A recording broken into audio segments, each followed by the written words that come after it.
The Visegrad School is not established in a vacuum. On the contrary, we are a proud 19th member of the Council's network of schools of political studies. And in that way, our school will benefit from the vast knowledge and know-how of the other schools. At the same time, I must say, we want to enrich the network with a distinctive identity that we bring, a Central European one. We bring with us the experience of our country's successful transformation, economical and political. We bring a decade-long EU membership experience. We also bring a belief in a strong and united Europe built on shared values and principles. Finally, we bring a common historical and cultural heritage. As described by Milan Kundera in his 1984 essay, The Tragedy of Central Europe longed to be a condensed version of Europe, made up of nations conceived according to one single rule, the greatest variety within the smallest space. To conclude, I would like to take the chance to once again thank the Council of Europe and the Ministry of Foreign Affairs of Poland, who is hosting us today in this beautiful building, for taking on the initiative, for supporting us and working together to make the school happen. In a recent message on the occasion of the 20th anniversary of the Moscow School is the oldest school of the network, you, Mr. Secretary General, said, "Europe needs a strong democracy and a healthier political culture. I cannot emphasize enough the importance of common work to foster responsible and capable leadership who is accountable to their citizen. Leaders who are accountable to their citizen." Let me just say today that we are thrilled and privileged that the Visegrad School of Political Studies can join the Council of Europe in this effort to foster this new generation of leaders here in Europe, but also beyond. Thank you. Foreign Minister Sikorski, it's a great honor to be with you today, to be with such a forceful and great European political leader. Dear ambassadors, thank you for coming here, and indeed the students, welcome. I would start by saying that it's a great pleasure for me to be at the opening ceremony of this school, and would like to thank Dr. Pisarska, who took the initiative and is the first director of the school. It is indeed a very good development for the Council of Europe.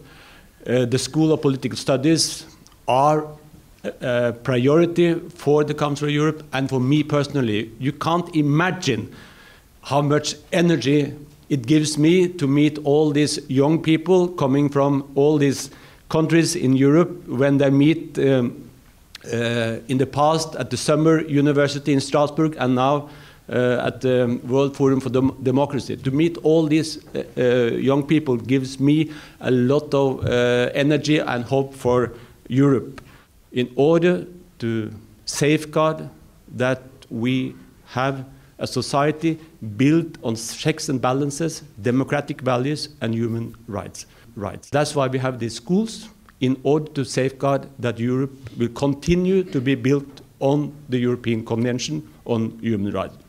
And it happened because of the awful experiences we had from the two wars that were fought in Europe. And Winston Churchill said it, that the new Europe had to be built on human rights and rule of law, because where there is no rule of law, tyranny starts. It gives me a great pleasure to welcome you, Secretary General, and everybody to the Visegrad School of Political Studies. Congratulations to the European Academy of Diplomacy and the Council of Europe on this excellent initiative. I see many future leaders of Europe in this room, but the leaders of today must confront the challenges of tomorrow. So we live, as the Chinese curse has it in interesting times. But I'm very glad that we have institutions such as Council of Europe to anchor us in the values that the founders of the Council of Europe had in mind, namely democracy, rule of law, and responsible government. Looking back at all these years, it's clear that the Visegrad group, not just Poland, have had a successful transformation. We needed to set up democracy and rule of law practically from scratch, as well as to reinvent our economies. We proved that we are stable, well-developed countries with open societies that actively participate in public life. The V4 countries have all been enthusiastic participants in the work of the Council of Europe, and we also support the reform of the institutions so that it can continue to be effective. We think we are a better example for those in the south of Europe or east of Europe to follow, because the more established, the larger democracies are a more difficult example to follow. We are a living proof that it can be done. We have the technology and we have the people who are able to say with authority, if we could do it, so can you, whether it's in the Eastern Partnership countries or in the Union for Mediterranean area. The Council of Europe's Schools of Political Studies, we think, will be a crucial building block in this process. The Visegrad School, inaugurated here today, will, I hope, play a central role in the education of young democratic leaders from the Czech Republic, Slovakia, Hungary, and Poland. The school will also provide them with important connections with their counterparts in the Eastern Partnership countries. By establishing a new quality of dialogue among a new generation of leaders, I'm convinced that it will contribute to the construction of a pan-European area of freedom, participatory democracy, and respect for human rights.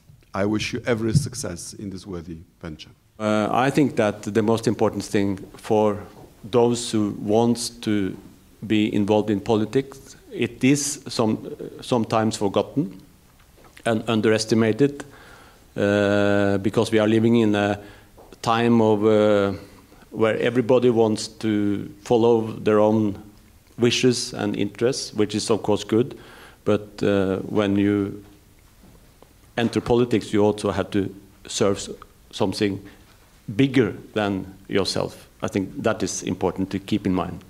What does it mean, new generations of leaders? What are we expecting more from these new leaders than we expect, or than what was expected from the current, from you, gentlemen? What are the challenges that they have to face? By the time you become leaders, the challenges will be different, so it's difficult to predict. I will not try to predict what you will face, but to perhaps complement the answer to the previous question. As far as I'm concerned, the key to success are three. Number one, learn languages, really important. Number two, try to be where the action is. And three, I have found, very important to pick enemies in politics.